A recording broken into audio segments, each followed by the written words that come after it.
this first part of the conference of having Gerd here and Ruth, and also the DisCO team that was cited a couple of times before, namely Stacco, Troncoso, Anne-Marie Utratel. She can't be here today, but there is Irene López de Vallejo instead, and both are speaking on behalf of the DisCO cooperative. And this has been also a really inspiring movement and project for me over the past couple of years. And I want to say a very warm welcome to both Irene and Stacco. Please join us.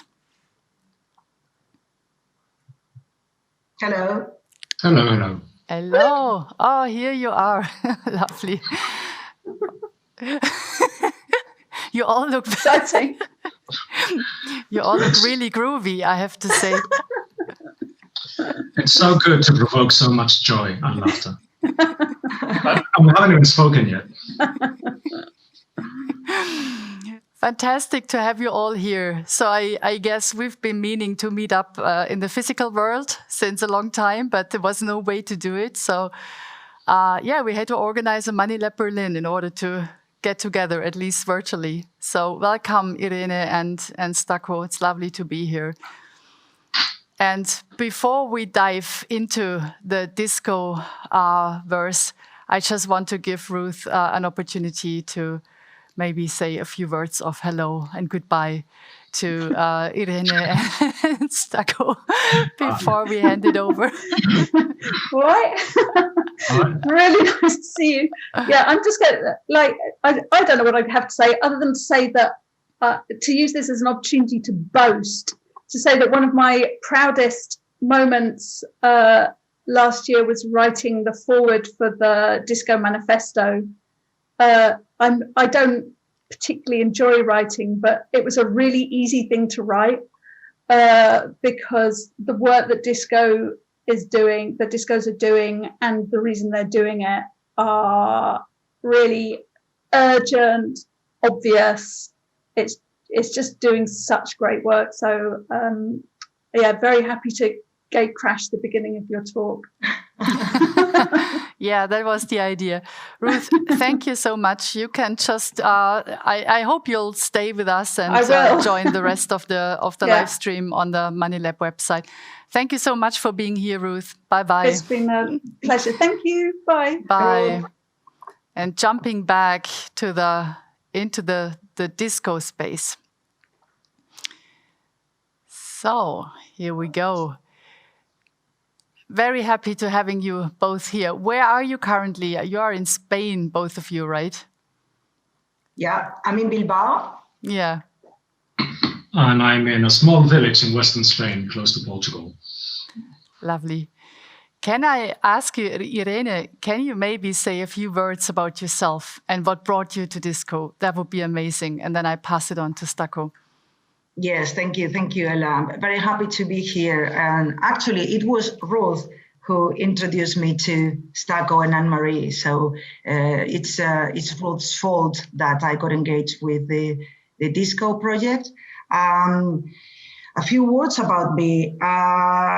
It's how did I actually engage with DisCO and this project? And that's it's been for me. It's been a full circle, yeah, in my kind of like personal and professional life.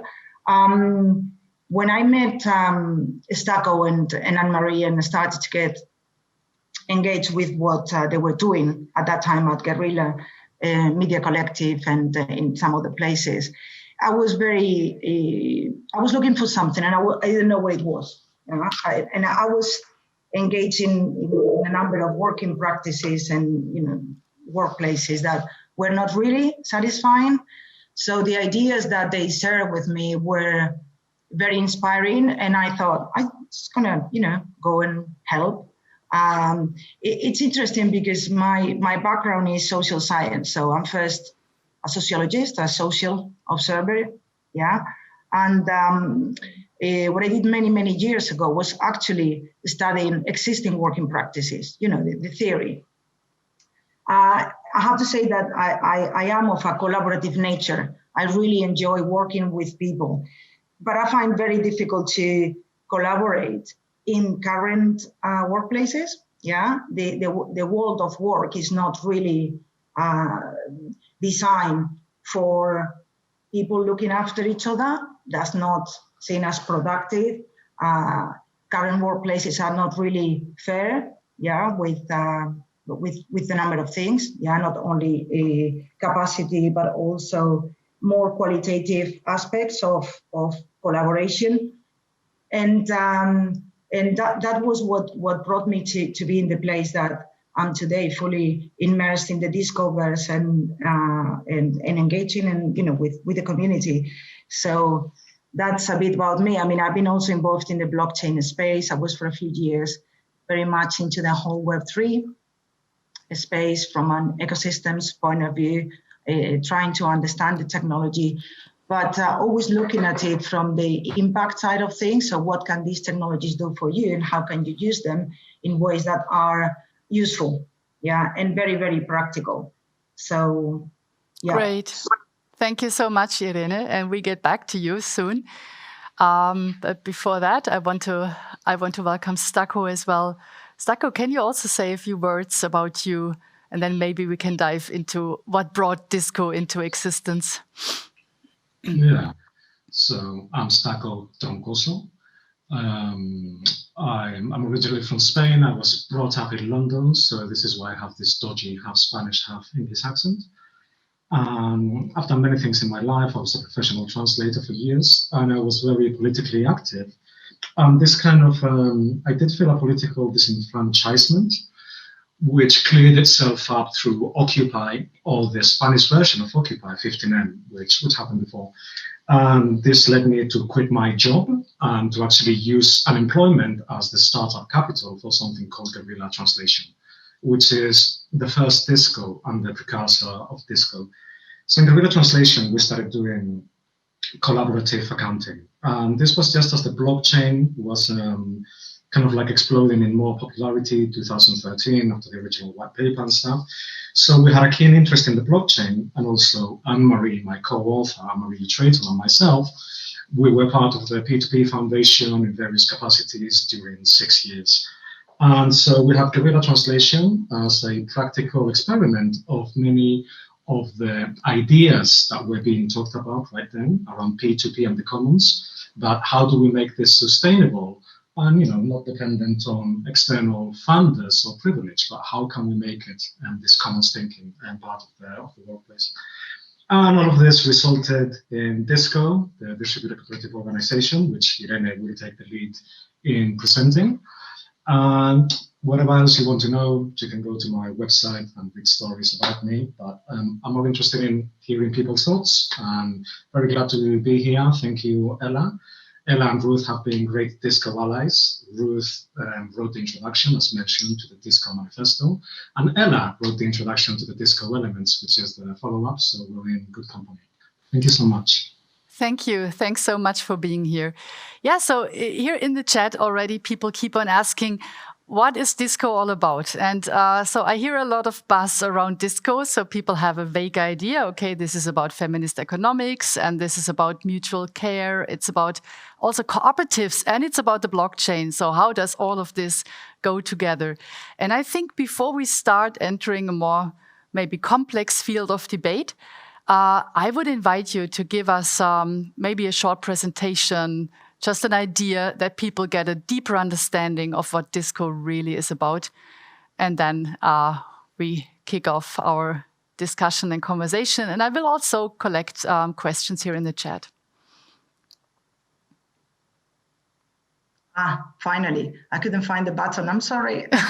It's okay. No, I mean, yeah, thank you, Ella. I mean, this is about the essentials of DisCO, and that's what I'm going to present in these few slides.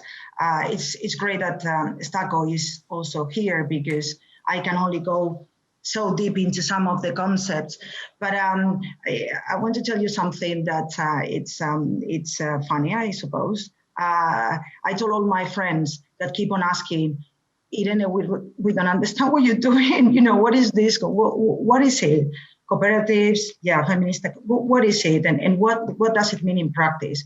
So I hope that with these few slides, the conversation later can be a bit more focused, and you can ask us, really deep questions. The future is already here, and it's just not evenly distributed. This was something that a favorite author of the collective said a few years ago, and that is true. And one of the things that DisCO stands for is to create an alternative to make that future more evenly distributed, more fair.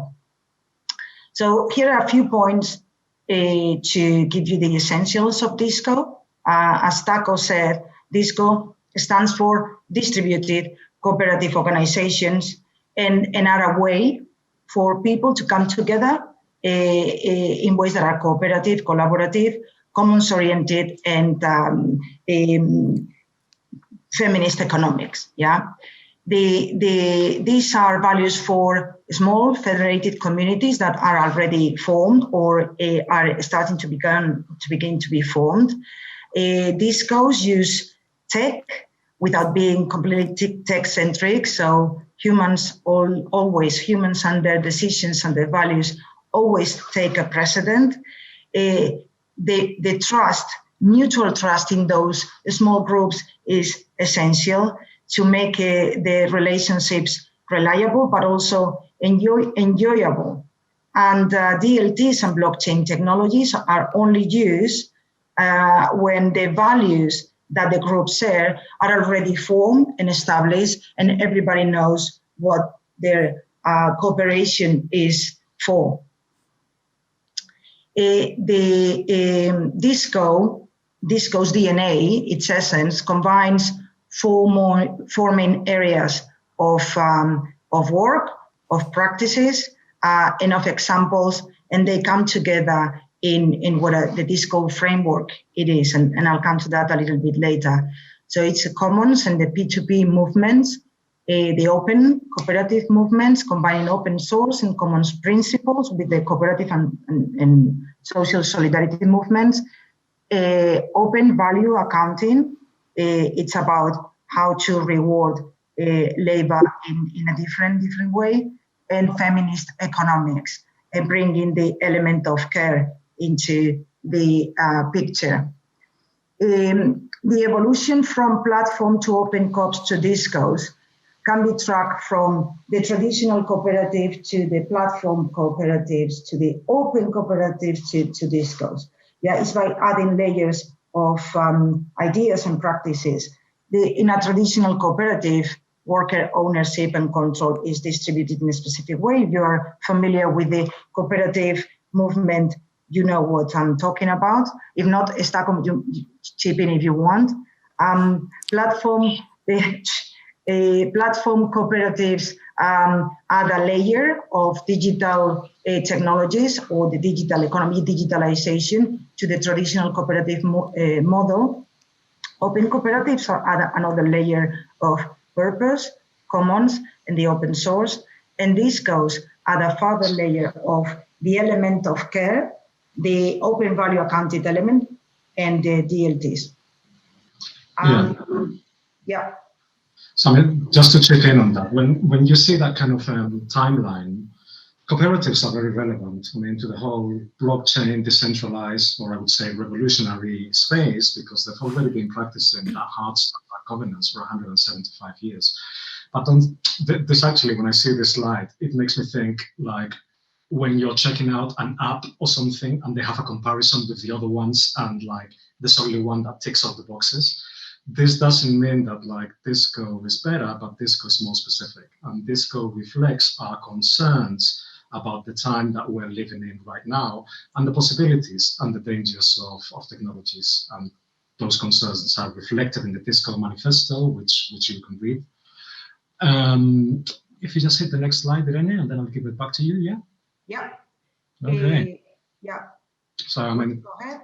It says that we've already said it, this DisCO was not made as a white paper proposal where you draw the blueprints for new economic and human relationship protocols, it actually came from lived experience. It actually came from precarity. It actually came from what do we do that feels creative and that it feels actually coherent with our political values.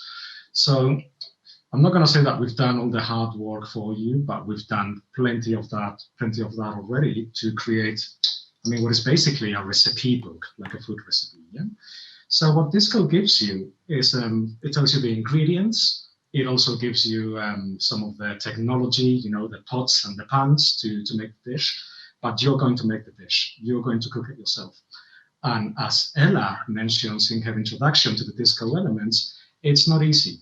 But sometimes the best things in life are not easy. And life right now, especially in 2021, which is kind of like the epilogue of 2020 that we wanted to leave behind. As things are difficult, why don't we try some things that can initially seem complicated, but that may lead to better existences? So this is what the ideas going around on DisCO. Over to you, Irene.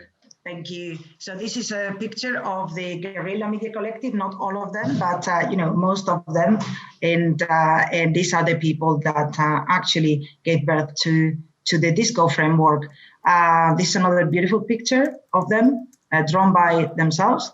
And this is the website of Guerrilla. They do a fantastic work in this space. And I encourage you to go and check the website because they are really, really amazing. This is a picture of the many discussions that this group had to evolve the model and to create the model and to think and reflect about what it means to take an organization, through the steps that make it in the way that I'm going to explain now, the model that they developed. And as we've said before, the DisCO framework emerged from the governance model that was developed for the Guerrilla Translation Group. That's very important. That's very, very important. This is an infographic on how Guerrilla works. There is some pro bono work that comes from the interest of the group there is a text that is worth translating for a number of reasons.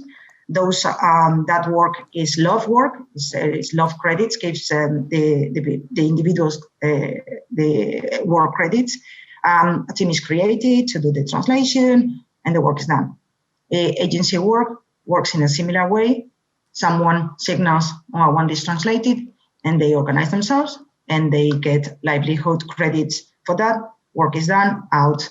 At the center of this pro bono and agency work for Guerrilla, it's the care work element, very important. Without that, the group is not healthy, it's not communicating, it's not working comfortably and properly. And the model essentially value tracks these three types of work: the commons-oriented pro bono work, the ethical market livelihood work, and the care and reproductive work.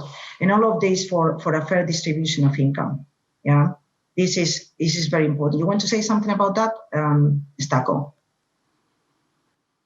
No, let's just keep going. I'm more interested in what people want to ask us about, and then let's leave time for the conversation to discuss. Cool. So what we are doing at DisCO is prototyping, these interoperable forms of ownership, of people coming together and work collaborative, and the governance that they can potentially use, providing templates and guidelines, both from a methodological point of view and from a technological point of view for entrepreneurship and for value accounting, and actually tracking the different types of work. We're building radically fair workplaces, and the purpose of DisCO is fight economic inequality and provide those templates and those guidelines to be able to do it, either if you are a formed organization or you are thinking of starting a new one. So we are providing alternatives in ways. Today, there is pervasive economic inequality, as you all know, and the pandemic has only made that some of those inequalities even more, radically clear to everybody. and we don't see enough alternatives to be able to do these things, to do things in a different way. Most of us are lost. We don't know how to do it, and how can we change the way we think and the way we operate? And we want to change that. And that brings us to the next question, which is, what is the future of work?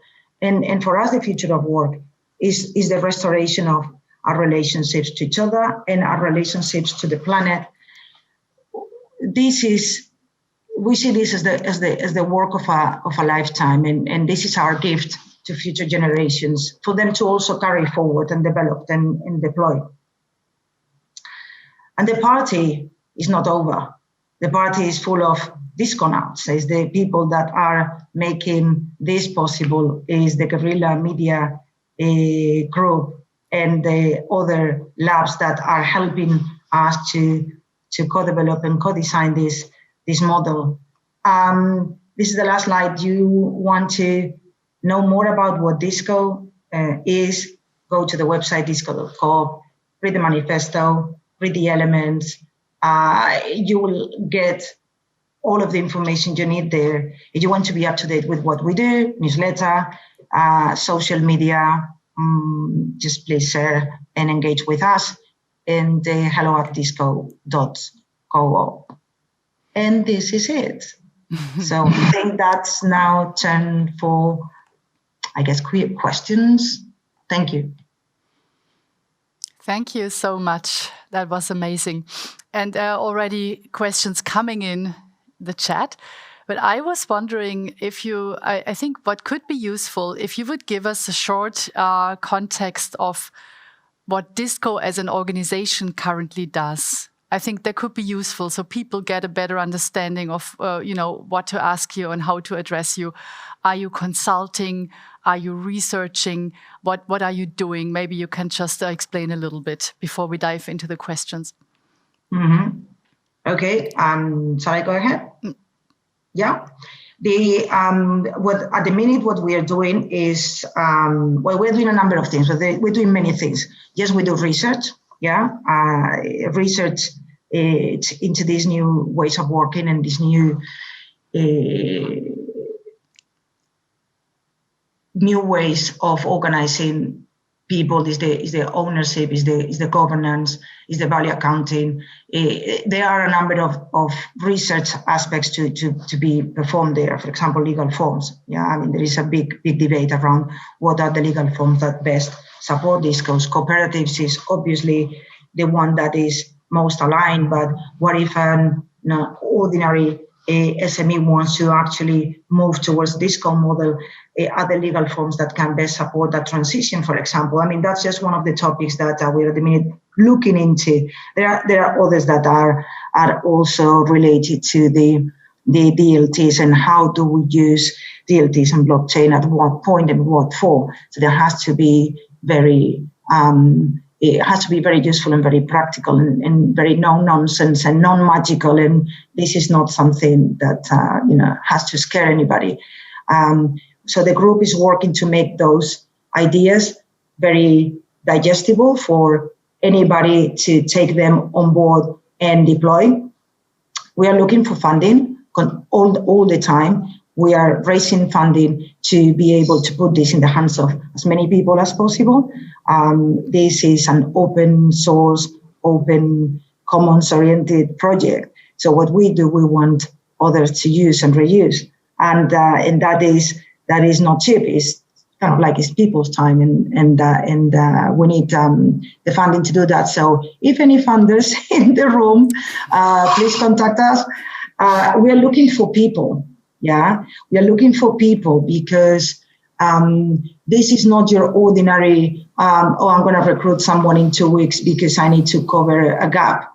This is a long process. So dating for any DisCO, it takes around 6 months or more.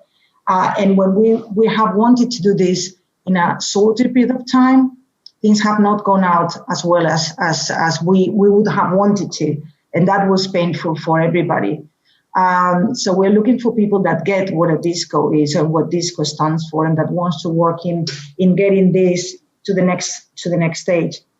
We are also setting up a foundation in Spain to provide an umbrella for the activities of this DisCO mothership, as we call it, because the mothership is going to steward the whole process, and it's going to look after it. It's going to make sure that it's going to be a long-term play and not something that is is how cool is this, right? And in a year we are out of the picture. We don't want that. We want this to be long-term and real. Yeah, I mean, I don't know, Stacco, say something. Yeah, so maybe. When you said about how cool it is, we feel that a lot of people approach DisCO because it's a cool name. We actually got EU funding with a proposal that wasn't even read, maybe because it's called DisCO. And it is fun and it's approachable. And I think that it speaks also to the younger and probably more relevant generations who do not hold the power, but do hold the power of change and the power of the future. So yes, DisCO is hip, and apart from the influences mentioned before, there's also like a lot of like hip hop culture and club culture and DJing stuff, which is also all part of what we do. Complementing what Irene has said, I mean, we always say it, DisCO wants to take over the world, but the devil's in the details. So, how do you take over the world? And why do you take over the world? You take it over to give it away. So that, if Elon wants to go with this big dildo to Mars, etc., that's the future we're being sold, while, your shopping is delivered from Whole Foods, which is really, like hip, by an Amazon drone, maybe we can do better. So with all the talk about decentralized finance is like the stupid little cousin of economics. And economics is a much wider discipline. Economics is the why. Finance is the how based on the ideological precepts of the why. So designing systems on the blockchain without like a good working knowledge of political economy and all the options to us is a bit lacking. So DisCOs are seed forms for distributed cooperative economics. And distributed cooperative economics have to be designed by who? By the people who are doing that kind of economics, by the DisCOs, by the co-ops. And I'll quote not Groucho, but the other famous Marx over here, saying, the revolution. Who will do the revolution? Will it be the vanguard party? No, it will be the working class. So in our case, who is the revolutionary subject? Well, instead of the precariat, which is kind of like a disenfranchising position, how about it is the commoners? And, by the commons, we mean the people who gather around resources to steward those resources for the good of the community and according to their own values, not so much those of the state and market. So who are the DisCO labs? These are the DisCO labs. And there are currently 5 DisCO labs because that's all the cognitive capacity we have to handle. And I don't know, Irene, like every week we get like 4 or 5 groups. There's like a list of like 50 people that want to become a DisCO. And again, it's not easy. Like Irene has said, it's a long process. And among those DisCO labs is DisCO.coop. If you're familiar with the term dog fooding or eating your own dog food from software, we are a DisCO. We're in the process of becoming a foundation, which is not exactly a co-op, but how can we be a foundation kind of DisCO? So with this experimentation, and Ruth talked before about culture and structure, and we get a lot of people like, hey, what's the tech? And like, I can geek out about the tech for hours, but frankly, that is the most boring part. The exciting stuff is the soft stuff, because the soft stuff is the hard stuff. By the soft stuff, I mean all the conversations, all the way that suddenly you're sharing your economic flows of values and your livelihood and your survival with people. Sometimes people that you haven't even met in person. Hello, 2021. So with all this, we're doing something called the DisCO applications programs. There's DisCO for worker-owned co-ops, but there's also DisCO for non-profits, DisCOs for community land trusts, so on and so forth. And yeah, and we just do propaganda because, baby, that's the way to go. I mean, capitalism will convince you that you need something that you don't really need with the most beautiful images. And the aesthetics of DisCO are far from superficial. They're actually there to engage and to make it palatable to you. And we're not educated. We're not, I mean, it's a problem. This is a problem in anarchist collectives, in squats, in cooperatives. I've been part of all of them. And you don't get educated for this. And you usually see people with a lot of privilege. Like activism is very much based on privilege sometimes, If you're holding down 3 jobs and you have lots of children, maybe you don't have time to do activism. So DisCO puts activism back where it belongs, which is the workplace. Because if you're going to spend 1/3 of your life at the workplace, you might as well do something useful there. So this is kind of like, how do we take over the world? Well, if you want a job to survive, how about your job actually changes the value systems that govern our everyday reality? So yeah, let's open up the conversation. Let's see what folks want to talk about. So thank you both so much. I think that gave people an even clearer picture of what DisCO is doing and how to approach you. So there are some super interesting questions here in the chat, and I will just pick them one by one and pass it on to you. Let's get started with, let's just move straight to the beef with a question of, can you tell us a bit more what care work actually looks like in a DisCO?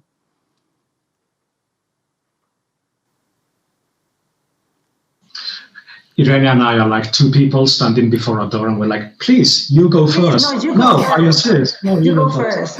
Yeah, I mean, my fear. I mean, I can go, but I'm going to be kind of like very, very practical. What care work means in terms of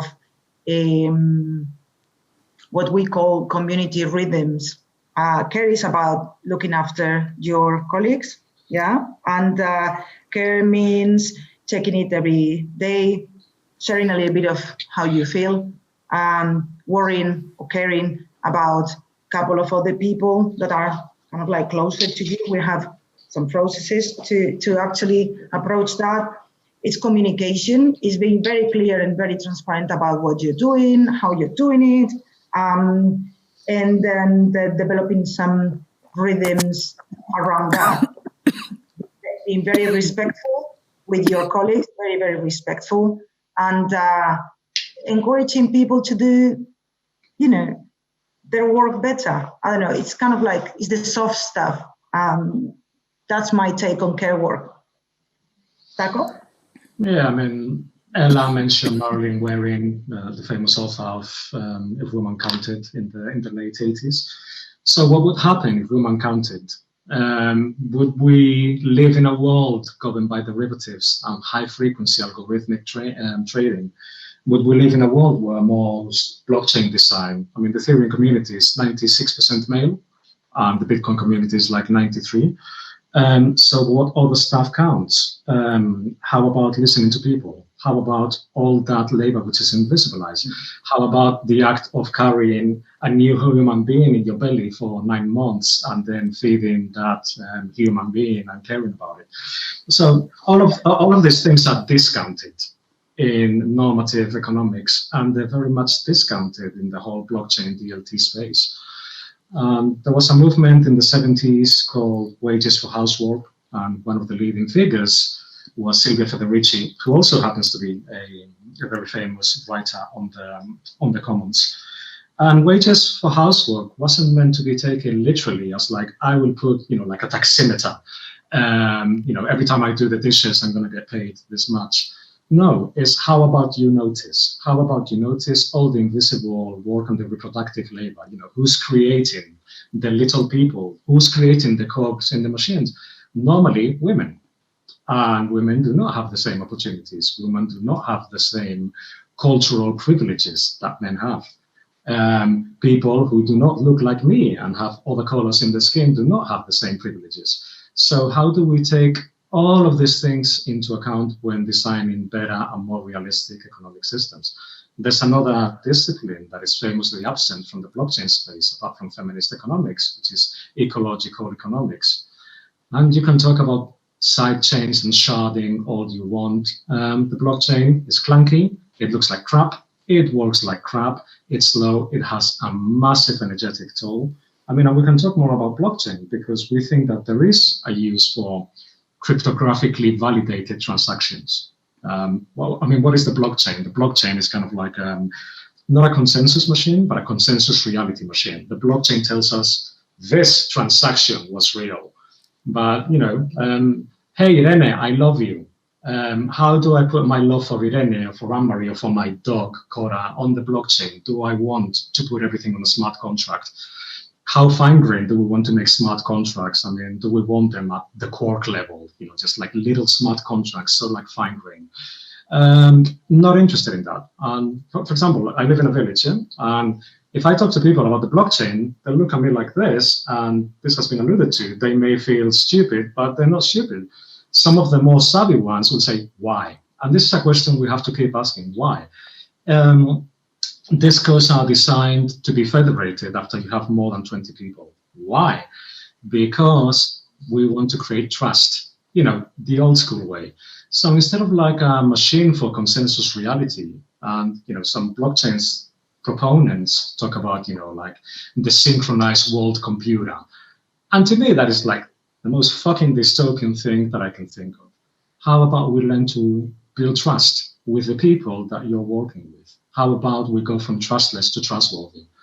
But hey, now you have to transact with people whom you haven't had the privilege or space to build trust. Love is infinite, but attention isn't.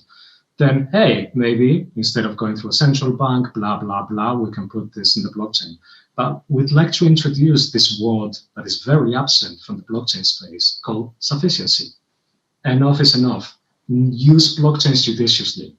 And use blockchains understanding what they do, what they cannot do, and what they could do, combined with deep and machine learning and artificial intelligence, which, if we want to go down the dystopian rabbit hole, I'd be glad to talk about that too.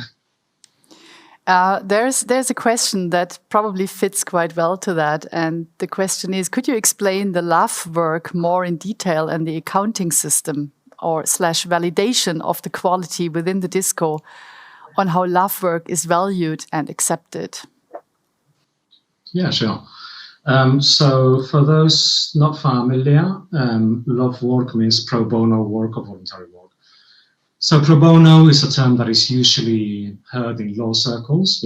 I'm a prestigious lawyer, but I'm also an activist, and these people are being unfairly put on trial.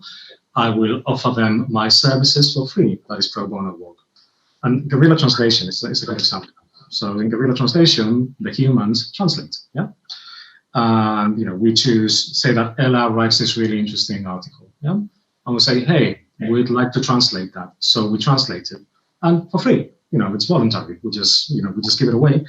But because translation is by nature tokenized, because prices for translation are based on the number of words of an article, we will write down in our ledger, not a blockchain ledger, but another kind, such and such person did this translation for a value of, let's say, 100 euros. Okay, fine. So that is kept. Then Ruth comes along and say, hey, total transparency, the Arts Council has given us some funding and we need to translate stuff from the hologram into Spanish. What a great idea, by the way. So we say, okay, hey, you got funding, cool, because we need some of that sweet fiat money that still has to be used day to day. So we will give Ruth a quote, which let's say it's 100 euros. Okay, so we do the translation and we send the translation over, and then Ruth pays us 100 euros. 25 of those euros will go to fulfill the voluntary work, the love credits. To use an example, say that you're a DisCO and you're a veterinary clinic. You're taking care of animals, So, people come, hey, get my dog vaccinated, whatever, but we want to neuter, I don't know, stray cats, okay? And no one's paying for it. So we do that voluntarily. We do that as pro bono work, as love work, because we love it.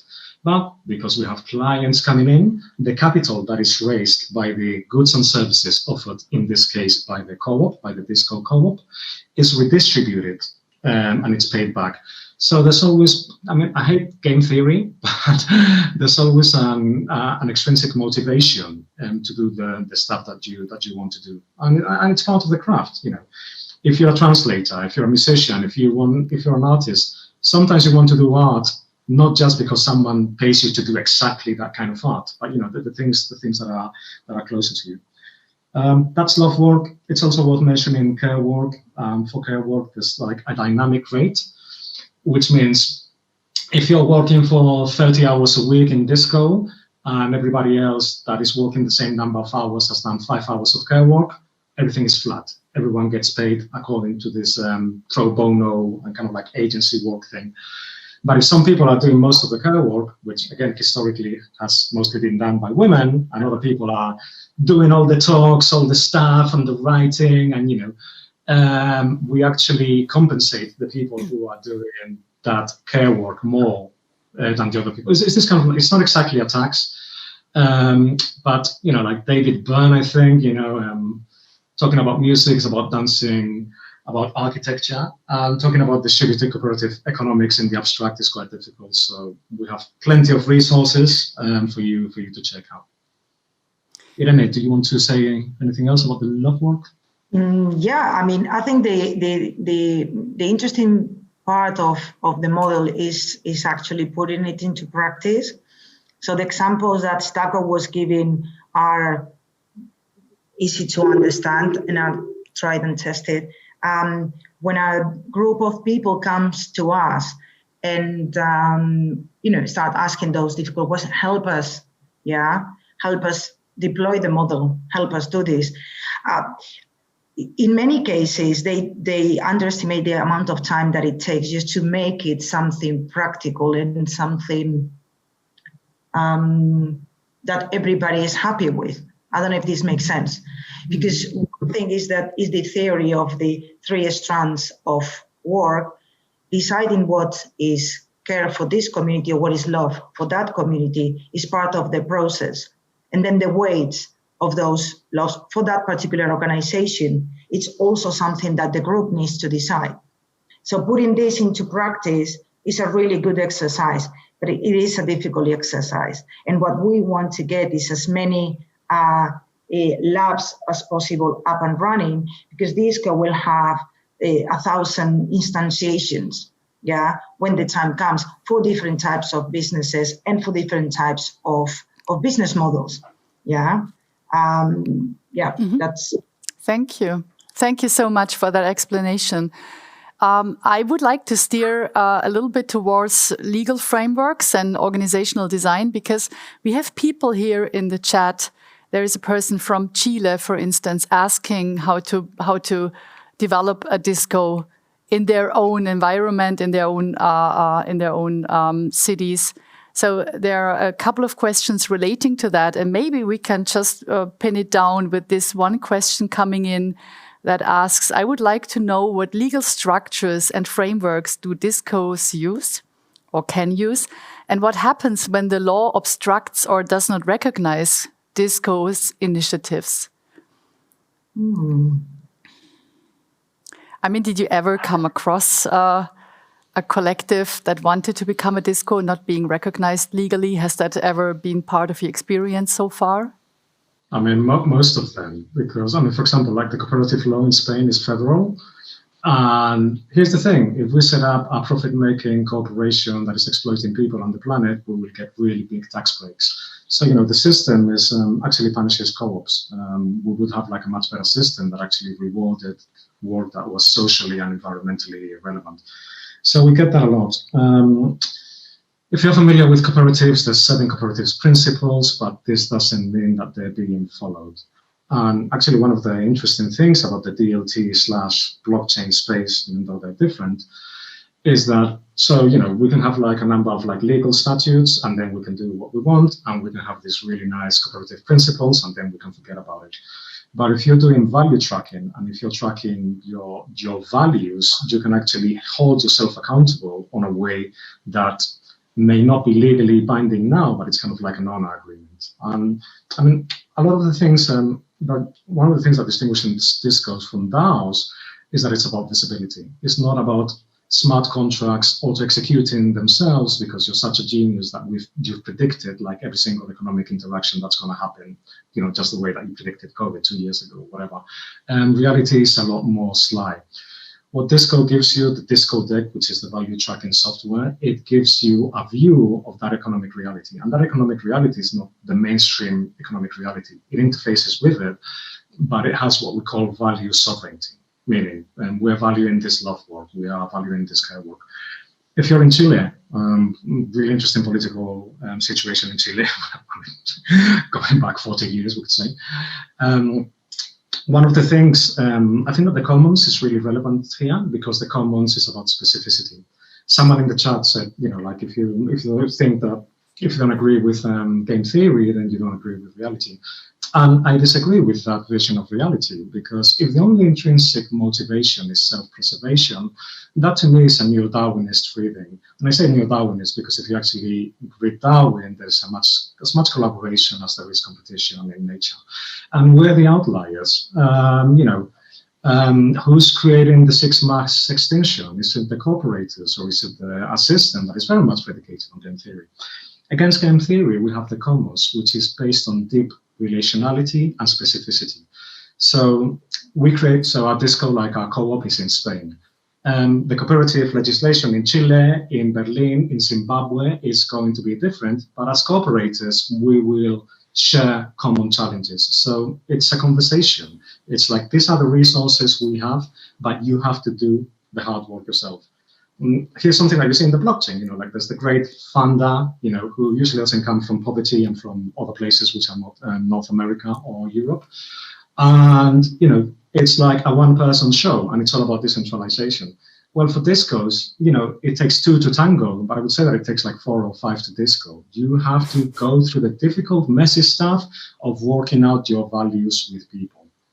And you may find that it's not just game theory, that it's not just the technical assumptions of mainstream economics. And you alluded to Ella, during the 2008 crisis. During 2011, we had, like the Mario Montis, and we had like the technocrats take over. And people were being told, no, economics is too complicated. Economics, like oikos, which is like the management of the household. So if our household is the planet Earth, how about we learn to manage it and not just to leave it in the hands of others? Because frankly, it's not working out. And if we keep going in this trajectory, it's not going to work out. And if our great decentralized systems are more about the decentralized finance, but not about the economics of it all, we're not doing much. And you may have like a really good feel-good project, but how many blockchain projects are still working? How many blockchain projects are giving people, practical alternatives? So. Okay. Just wanted to add, Elas, if you allow me, just a comment, and well, 2 comments actually. I said at the beginning that one of the things that we are actually proactively looking funding for in the area of research is precisely these legal forms, mapping legal forms that can actually be more amenable to deploy a DisCO. Yeah, I mean, this is kind of like the big picture and the high level comment, but and it's not. It is an important piece of work that we want to do and we will do. Looking for funding for that too. So if anybody has any ideas. But one example that has taken place here in the Basque Country, and we know well from our colleagues at Cebaes and Mondragon University and Corporation, is that the legislation here has changed, like in the last month, to allow for limited societies and anonymous societies to actually move towards a cooperative. So that wasn't allowed before in the legislation. So an ordinary company wants to move to a cooperative, now is the law kind of like allows it, yeah.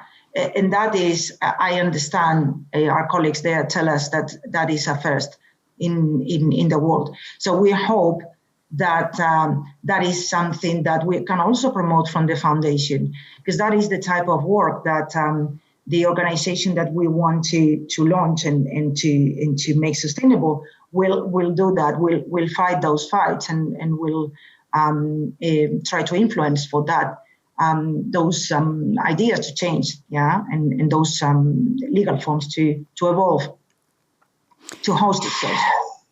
Yeah. Thank you, Irene. I'd like to come back to this nice quote that Stacco just dropped. It takes 2 to tango, but 4 to 5 to DisCO. So apparently people have liked it. They're referencing it in the chat. And that brings me to the federation, because that's one of the basic components of a DisCO. But federation is also something that I'm sure not everyone has a clear picture of what that actually means. So how does federation take place within DisCos? Can you give a few examples of how that can work? Do you want to go for it, Irene? No, you go, please. You go first. So federation is one of the key ingredients of the cooperative principles, but it's not done very much.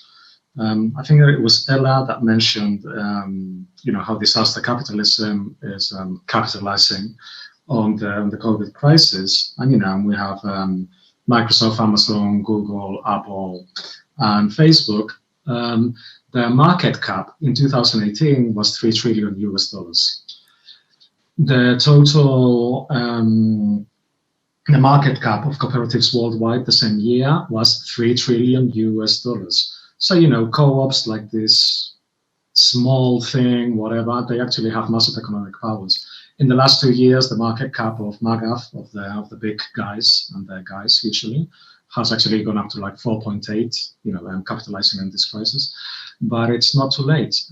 So imagine that instead of like getting your shit from Amazon because you can't leave the house, Jeff Bezos's like Blue Origin drone, whatevs, you get it from a DisCO. And that that DisCO is actually doing voluntary work, which is good for the community.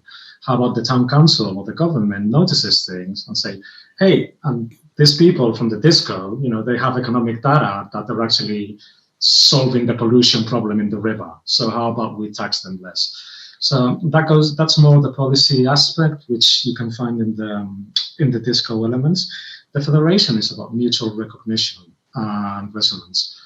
It's not so much about cryptocurrencies, even though that could be a component in kind of like value tracing and value exchange, but in just doing solidarity networks. And again, like imagine that if all co-ops worldwide neutralize 15% of that 3 trillion, in earnings, the things that we could do.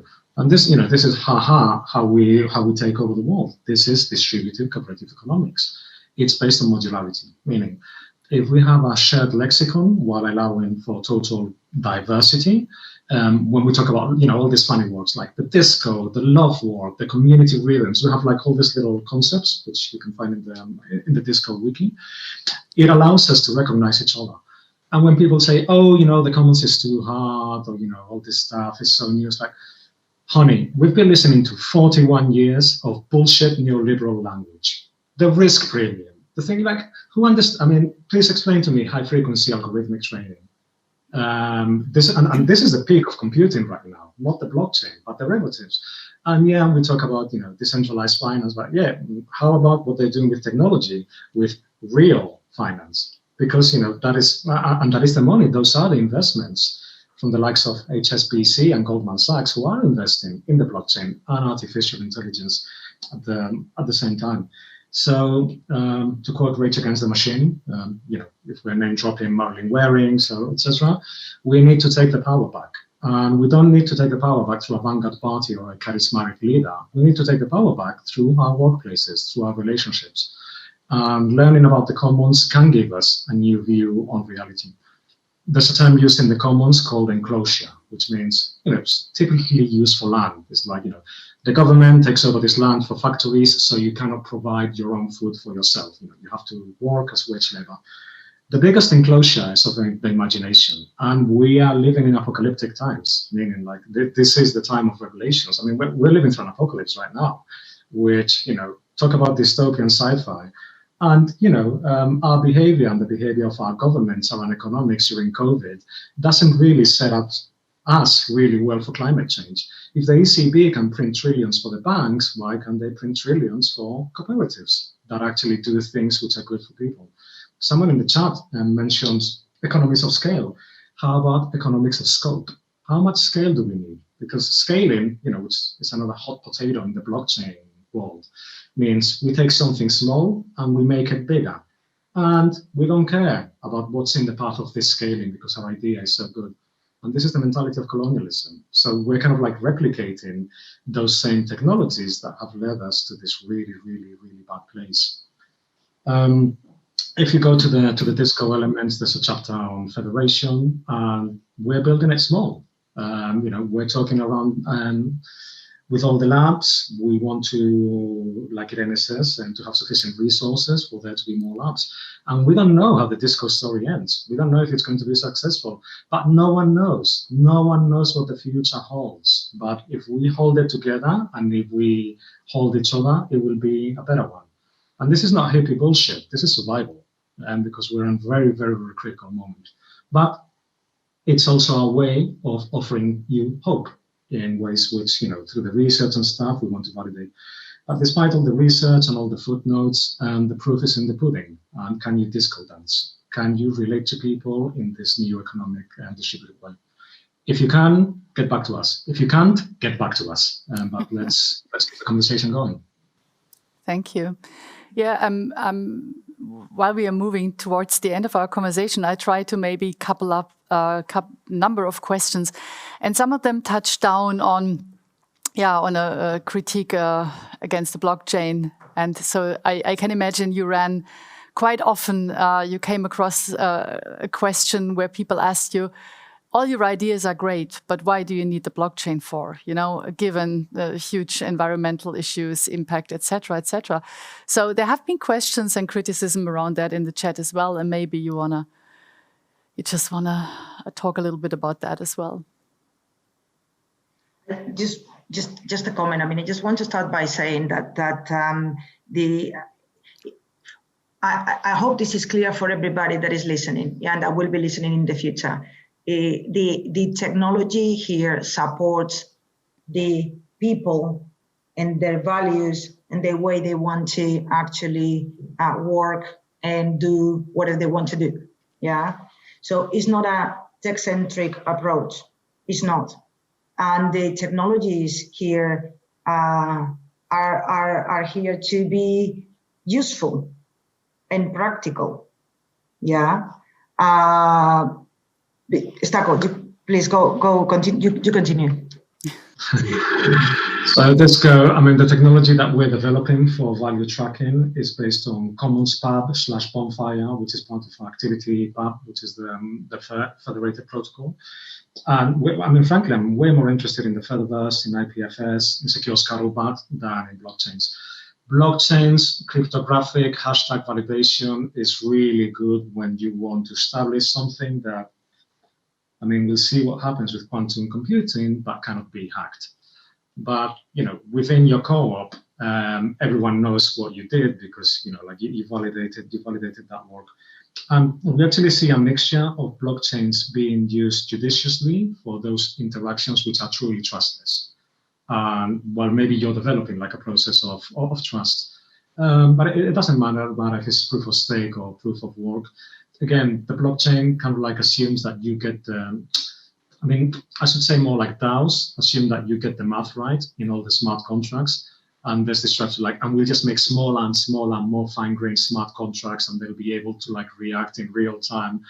And here's the most complex machine. Not in my head. I'm stupid. There's people way smarter than me. But we all have this incredibly complex machinery, bioelectrical machinery over here, which actually works much better using this thing that we have over here to talk and listen to each other. Before we talk about value, let's talk about values, and then we can have a conversation about value. I think that also, for those more interested in specifically the blockchain space and DAOs, I think that a DisCO process will give you a much better understanding of other traditions in decentralization and distributed system, which can inform the design of your DAOs. And maybe you say, well, instead of a DAO, it could be a DisCO. Maybe we should do an article of the 15 or the 150 differences between DAOs and DisCOs. Can DisCOs work with DAOs? Yes. And here's the thing about modularity. So say that all our interactions are recorded in the Fediverse, yeah? But then we interact with an entity that we haven't built that trust. That transaction goes in the blockchain, but our own internal economics, we can crunch that and compact that and put them on a public blockchain. When it's time to put on a public blockchain, it's like, I'm brushing my teeth, let me put it on the blockchain. Fuck off. Let's be serious and let's not be taken over by the hype. Because after 2013, 2014, can't remember when Ethereum started, hello, has the world changed, or has the lives of a few people changed? And then we had the 2018 crash, and we've had the story about Archain, etc. So yeah, what happens with those that cannot afford to have like a crypto crash and can't pay the rent the next month? Those are the people that we're interested in. I have a question for you towards the end of our session. What's next for DisCO? What are the next steps of development that are ahead of you? And how can people contribute to that? Where is help needed? Where do you, how can you use some community support? How can people connect? We need coders and we need feminist coders. And we refuse to think that feminist coders are so rare. I mean, you know, we've attracted people who said that they were feminists, but we're for real. I mean, and we're feminists, and in DisCO.coop, we're feminists and anti-capitalists. And, you know, you don't have to be a feminist anti-capitalist to be a DisCO, but by following the DisCO principles, you will be doing anti-capitalist and feminist actions. So, I mean, with coding, we do need more coders, we need more designers.